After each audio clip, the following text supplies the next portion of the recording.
An emergency fund plays a vital part of your overall financial health. Most people will ignore setting up an emergency fund because, okay, I get it. It's not as glamorous as stocks or bonds or other investments.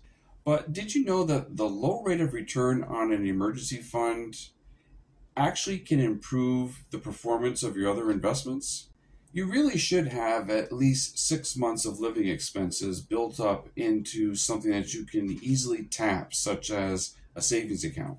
I know some of you are going to say 6 months seems like a little bit of a large amount of money to stash away in a savings account, but it's really meant for unexpected expenses such as car repairs, home repairs, or even a period of unemployment.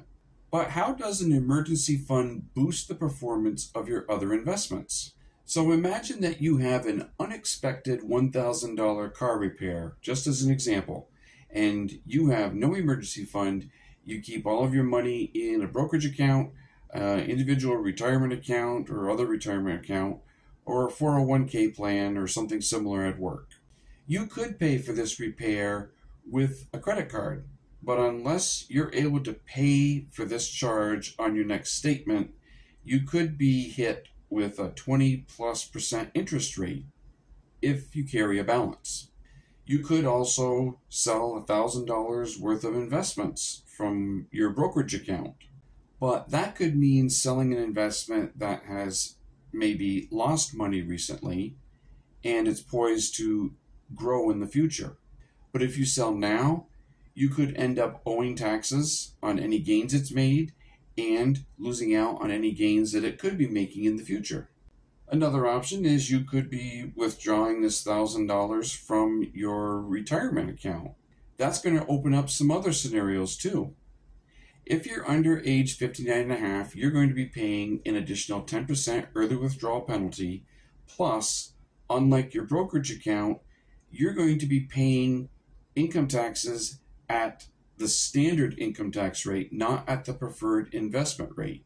So not having an emergency fund can be more expensive than settling for a low interest paying account that you can tap very quickly in an emergency. So what is the priority for funding an emergency fund versus other investments?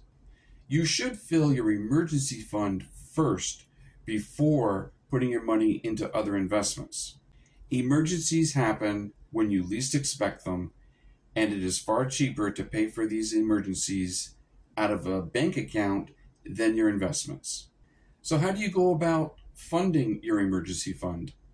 You should plan a budget for your living expenses and save whatever you don't use in an emergency fund.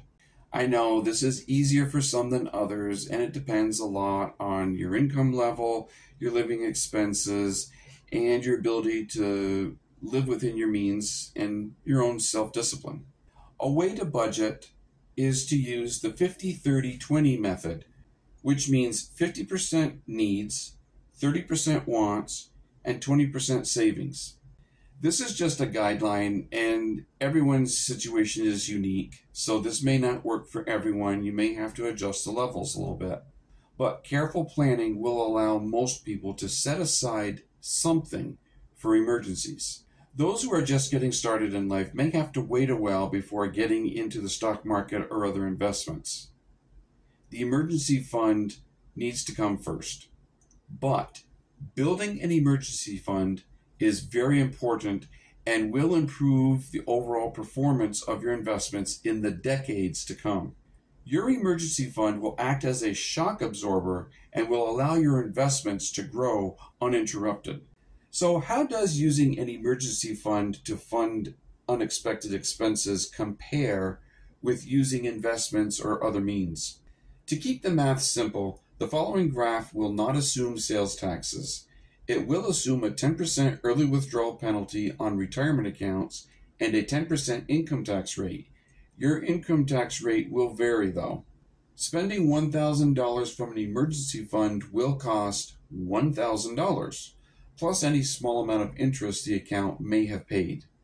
Many accounts only pay 0.2% interest at the time of this video, so it is a very small amount. Withdrawing the money from a regular brokerage account may involve a brokerage fee depending on the firm you use, and any income taxes owed will depend on if the investment's sold at a profit. This will vary for everyone.